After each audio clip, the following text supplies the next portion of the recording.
پہلے تو سید محمد پہ سارا کنسنٹریشن تھا، ان کو زہر دے کے شہید کر دیا، پھر 11ویں سامنے آ گئے، 1 سال ہی کے اندر اندر ہی قید میں چلے گئے۔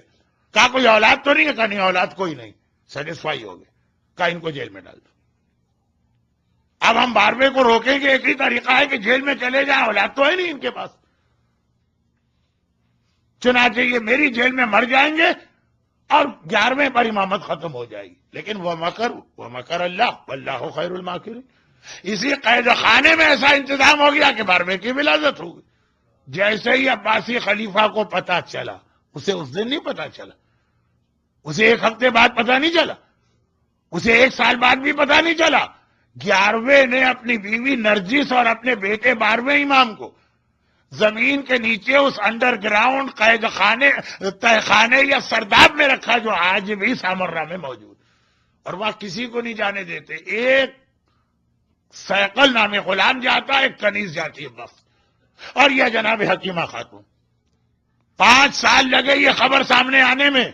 جیسے ہی عباسی خلیفہ کو پتا چلا، ارے تم تو سمجھ رہے تھے کہ 11ویں پہ امامت ختم ہو رہی ہے، 12واں پیدا ہو کے بڑا بھی ہو گیا، وہ گھبرا گیا، کہا 12ویں سے تو ہم بعد میں ڈیل کریں گے، 11ویں کا تو خاتمہ کر دو، یہ تو ایک چیپٹر کلوز ہو جائے، پھر ہم دیکھیں گے 12ویں کو کس طرح ڈھونڈا جائے۔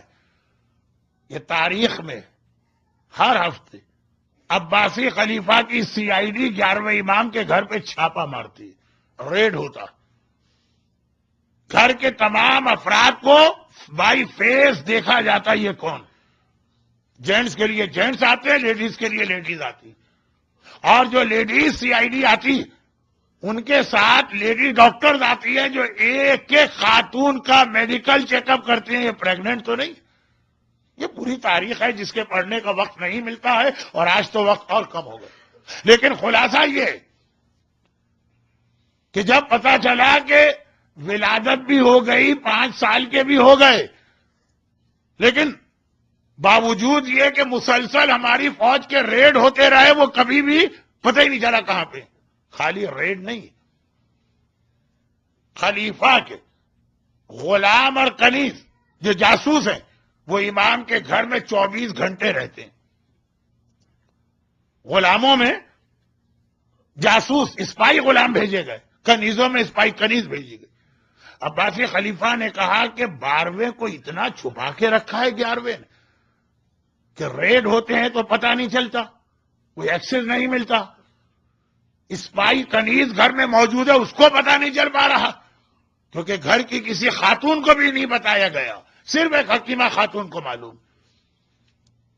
تو جیسے ہی پتہ چلا کہ یہ تو کنفرم ہے کہ ولادت ہو چکی ہے، تو کہا 11ویں کا تو خاتمہ کرو، کہ 12واں سامنے تھا ہی نہیں، پھر اس کو ڈھونڈیں گے آرام سے، کم از کم 2 میں سے ایک امام دنیا سے چلا جائے۔ اور یہ سازش اس ماہ ربیع الاول 260 میں بنائی گئی۔ امام آلریڈی قید خانے میں ہی ہیں، آزاد نہیں ہیں، لیکن کہا کہ قید خانے میں ان کا خاتمہ کر دو، جس پرپس سے ہم نے رکھا تھا وہ پرپس ہی فیل ہو گیا، کہ نہ ان کی اولاد ہوگی نہ 12واں پیدا ہوگا، تو پیدا ہو گئے۔ اگر 12ویں مل جاتے فوراً تو 11ویں کو شاید وہ شہید بھی نہیں کرتے، کہ اصل ٹارگٹ 12واں تھا، 12ویں تو مل کے نہیں دے رہے۔ چنانچہ 11ویں کو شہید کیا گیا، اور اس شہادت کا ایک مقصد یہ تھا کہ کوئی بھی جوان اور غیرت مند بیٹا اپنے باپ کی میت کو دیکھ کر تو اپنے آپ کو نہیں چھپا سکے۔ دیکھیے ون آف دا پرپز یہ بھی ہے کہ اس میت کو دیکھ کر ایک مرتبہ 12واں غیبت سے نکل کے آ جائے۔ کوئی غیرت مند بیٹا یہ برداشت نہیں کر سکتا، چاہے وہ امام ہی کیوں نہ ہو۔ چنانچہ کربلا میں بھی ہم نے سنا جب حسین نے کہا حل من ناصر ینصرنا، بیمار سجاد غشی کے عالم میں ایک دم اٹھے، تلوار لے کے باہر نکلے، حسین نے آواز دی زینب سجاد کو روک لینا۔ اور یہاں بھی یہ سنا کہ 11واں امام جب پردہ غیبت اس قید میں تھا اور زہر دیا گیا، 12واں تڑپ کے باہر آ گیا تھا، جو اس طرح سے اپنی غیبت میں تھا، اپنے آپ کو 5 سال سے چھپا کے رکھا، تڑپ کے باہر آیا، 11ویں نے واپس بھیجا، بیٹا جاؤ پردہ غیبت میں چلے جاؤ۔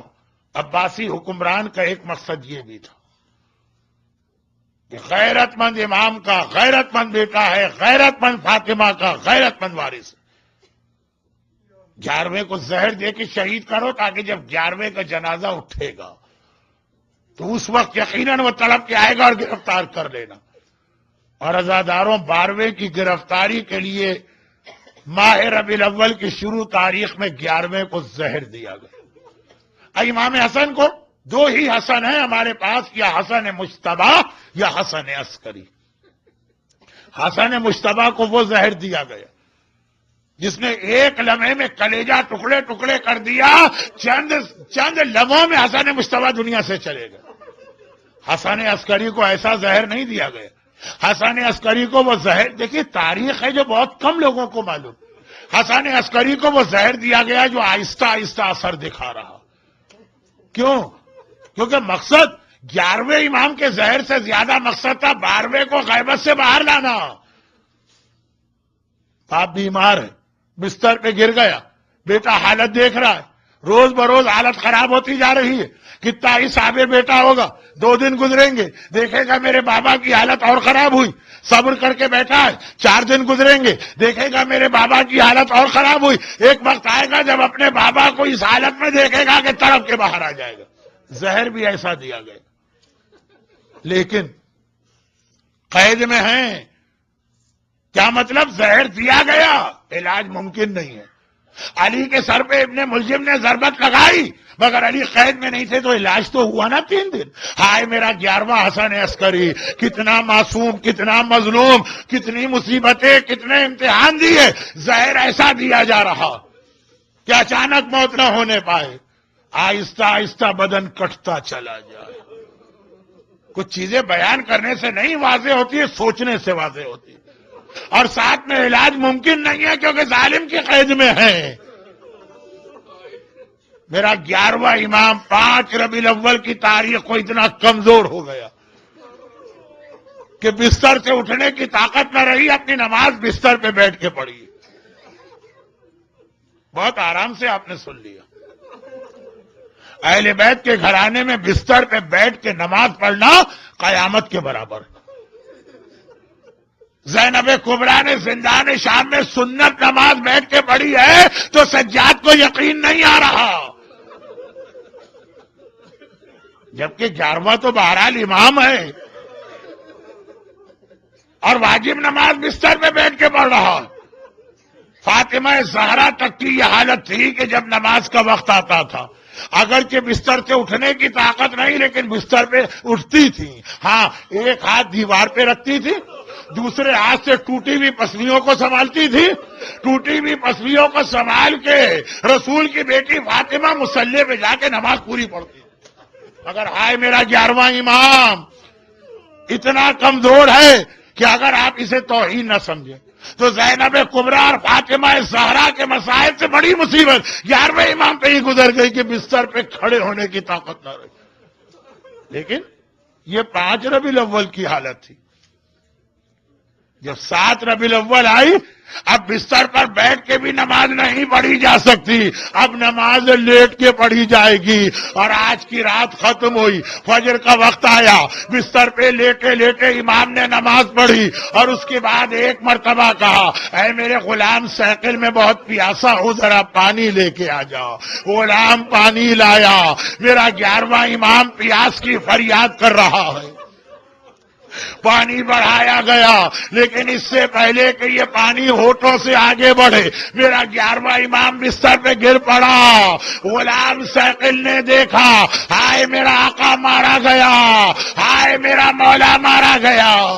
اور کیوں نہ ہو، حسین کا وارث وہ پوتا ہے، اگر حسین پیاسے گئے، اگر عباس پیاسے گئے، اگر اکبر پیاسے گئے، حسن عسکری بھی اس دنیا سے پیاسے جائیں گے۔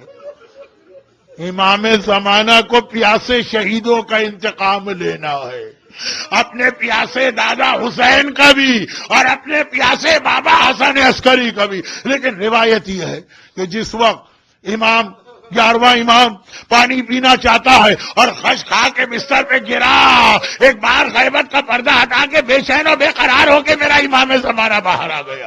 11ویں نے اس حالت میں بھی ایک بار دیکھا، کہا بیٹا واپس چلا جا، تیری غیبت حکم خدا ہے، ظالموں کے سامنے نہ آنا۔ اور اس کے بعد پھر ایک منزل ایسی آئی کہ وہاں تو 11واں امام برداشت نہ کر سکا۔ جب کل 8 ربیع الاول کو غسل دے دیا گیا، کفن پہنا دیا گیا، نماز کا وقت آیا، چچا جعفر آگے بڑھے نماز پڑھانے، وہ یہ برداشت نہ ہوا امام زمانہ سے، غیبت کے پردے ہٹائے، چچا میرے بابا کا لاشا ہے، اپنے بابا کی نماز تو میں پڑھاؤں گا۔ ایک بار امام زمانہ نے نماز پڑھائی، ذرا سوچئے وہ کربلا کا سجاد جو منزل امتحان امام زمانہ برداشت نہ کر سکے، سجاد کو وہ امتحان بھی دینا پڑا، آئے میرے بابا کا لاشا پڑا ہے اور میں نماز جنازہ بھی نہیں پڑھا پا رہا۔ اور پھر نماز کے بعد غلام کو حکم ملا کہ جا کے عباسی خلیفہ کو اطلاع دو۔ اب اگلے دن جنازہ تو بڑی شان سے اٹھا، تابوت تو بڑی شان سے لے جایا گیا، حکمران زہر دے کر خود بھی جنازے میں روتا ہوا شریک ہے۔ ایک بار سارا سامرا آ گیا، ہر طرف آواز ہے، ہائے حسن عسکری مارے گئے، ہائے حسن عسکری مارے گئے، اور بڑی شان سے یہ تابوت سامرا میں 10ویں امام کی زری کے قریب پہنچا، وہاں پہ میرا 11واں امام دفن کیا گیا۔ دیکھیں دنیا کا طریقہ کیا ہے، جس کی موت ہوتی ہے نا اس کے وارث کو پرسہ دیا جاتا ہے۔ آج 11ویں امام کا پرسہ سب سے پہلے ہم کس کو دیں؟ یقیناً 11ویں کا پرسہ رسول خدا کو دیں گے، یقیناً علی مرتضیٰ کو دیں گے، یقیناً فاطمہ زہرا کو دیں گے۔ شہزادی آپ کا ایک اور لال مارا گیا، لیکن سب سے پہلے تو امام زمانہ کو پرسہ دیں گے نا۔ اے میرے زمانے کے امام، آپ 5 سال کے ہیں اور آپ یتیم ہو گئے، آپ کا بابا مارا گیا، مگر آپ کی یتیمی اپنے ساتھ تماچے تو نہیں لائی نا۔ اے میرے زمانے کے امام، آپ یتیم ہو گئے مگر آپ کو یہ اطمینان تو رہا نا میرے بابا کا جنازہ اٹھا، لوگوں نے کندھا دیا، ہائے وہ جنازہ تو نہ تھا نا جو کربلا میں پڑا رہا۔ ارے امام زمانہ ہم سے پرسہ لیجئے، الغدیر کے حال کے یہ مومنین وہ مومنات آپ کو آپ کے بابا کا پرسہ دے رہے، لیکن جنازہ اٹھا، گھر والے بھی گئے جنازے کے ساتھ، خیریت کے ساتھ واپس آ گئے نا۔ ارے کربلا کی طرح کی حالت تو نہ تھی، کربلا والے لٹ پٹ کے مدینے آ رہے ہیں، لیکن کس طرح آ رہے؟ کلثوم کو کہنا پڑ رہا ہے نانا کے شہر اب ہمیں قبول نہ کر، ہم تیرے اندر آنے کے قابل نہ رہے۔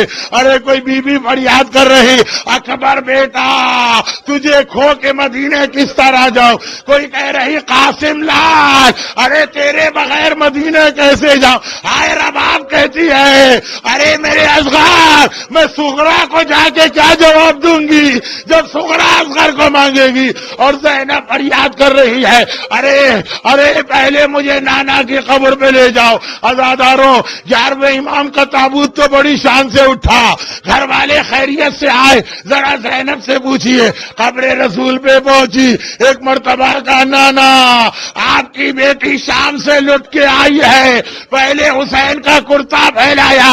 اے امام زمانہ آپ کے بابا حسن عسکری کا تو کرتا ایسا نہ تھا جو خون سے بھرا ہوا، تیروں اور نیزوں سے جگہ جگہ چھلنی، اور پھر کہا نانا ارے کاش میں تجھے یہ بھی بتا سکتی پورے راستے اتنے کوڑے کھائے اب تک میری کمر زخمی ہے۔ ہائے میرا 11واں امام، ہائے میرا 11واں امام۔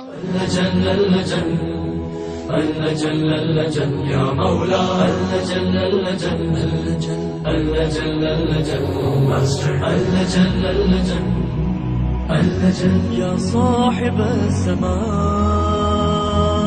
اللجن